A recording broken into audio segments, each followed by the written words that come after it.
Assalamu alaikum warahmatullahi wabarakatuh. Kabajamtoota jaalatamtoota hordoftoota peejii qeerroo akkam jirtan nagaa keessanii.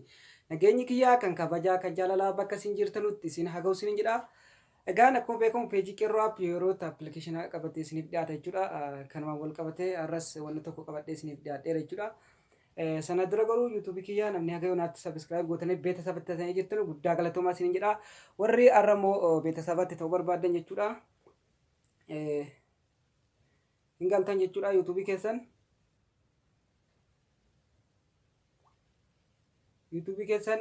galtan jechuudha.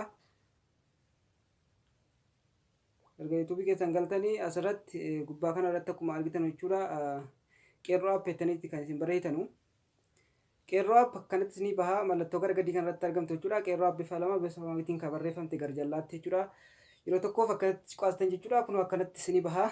Waggaan akkanatti isinii bahee yeroo tokko akkanatti seentanii subscribe bakka kanarratti subscribe gootan jechuudha.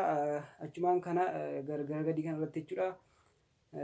Viidiyoo baay'een gadhiisee jira. Waan barnoota seentanii irraa fayyadamuu dandeessan jechuudha. Amma gara barnoota keenya irratti.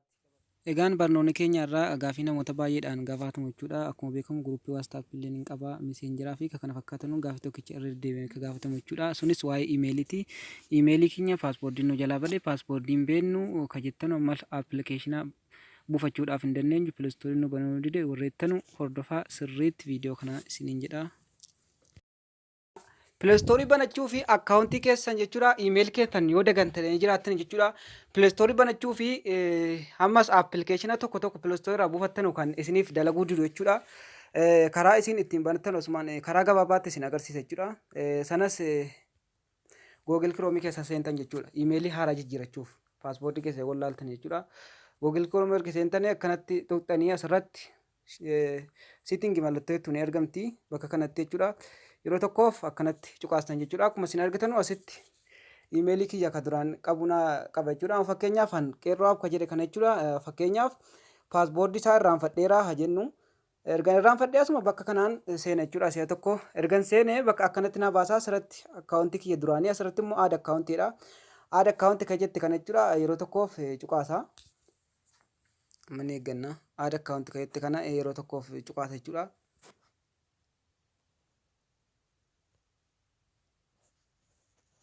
Barbaaduuf jira amma barbaadeeti jechuudha. Waan neetwoorkiin dhaabuuf eeggachuudha qabna.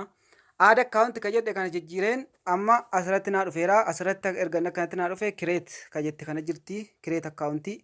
Kireet akkaawuntiin si'a tokkoof akkanatti cuqaasa jechuudha. Iimeelii silaa foormaatiin godha akkuma argitan asirratti first name jedha.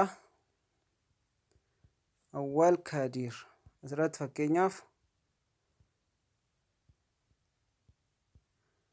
Walkadir asirratti next ka jettu ni argitanii asirratti si'a tokkoof cuqaastan jechuudha.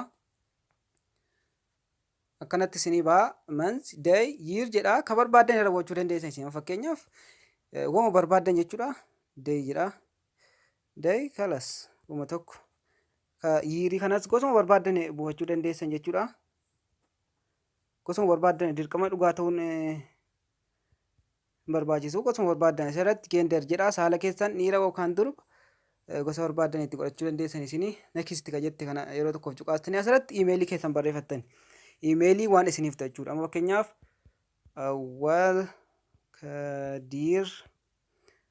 Kadir 5 gmail.com akkuma isin argitan jechuudha. Asirratti paaspoortii kiyyan barreeffadha. Paaspoortii gosan barbaade fakkeenyaaf Awwal 4-5 asirratti irra deebi'een paaspoortii kiyya barreeffadha jechuudha. Awwal 4-5 ergitan jedhee yaadaa kun akkanatti mul'ata. Awwal 4-5 asittis Awwal 4-5 jechuudha. Next ka jettu kana ni argamte jedhee yaada. Next ka jettu kana jechuudha. Yeroo tokkoof akkanatti cuqaasa. Amma paaspoortiin sirrii miti jechuudha. Paaspoortii sirrii miti irra deebi'een paaspoortii sirreeffadha jechuudha. Awwal 3-4-5 irra deebi'e ammas Awwal 3-4-5 next ka jettu kana rukuta jechuudha. Yoo paaspoortiin sirrii hin taane amma itti na deebisa. Ammallee itti na deebiseera jechuudha. fakkeenyaaf awwal 3 4 5 6 awwal 3 4 5 6 amma sirrii ta'edha yaada. Akkuma isin argitan sirrii ta'eetiin jira. Asirratti akkuma isin argitan jechuudha foon nambarii keessan itti barreessitan jechuudha. Bakka kanatti foon nambarii keessan itti barreessitanii asirratti amma fakkeenyaaf duwwaa 5 duwwaa 5 9 8 6 3 40 jedhee amma barreeffadhee fixeera. Ergan barreeffadhee fixee asirratti yes I am in ka jette kana jechuudha. Si'a tokkoof akkanatti cuqaata jechuudha. Lakkoofsa keessan jechuudha. Kana booda koodii lakkoofsa kiyyaa na gaafateera jechuudha. Amma kun akkuma isin argitan koodiin naa dhufeera jechuudha. Fakkeenyaaf koodiin naa dhufee jira. Koodii asirratti naa dhufe kana jechuudha.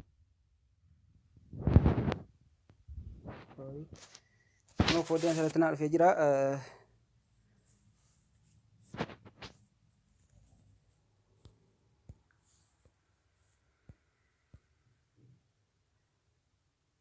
Afur torba tokko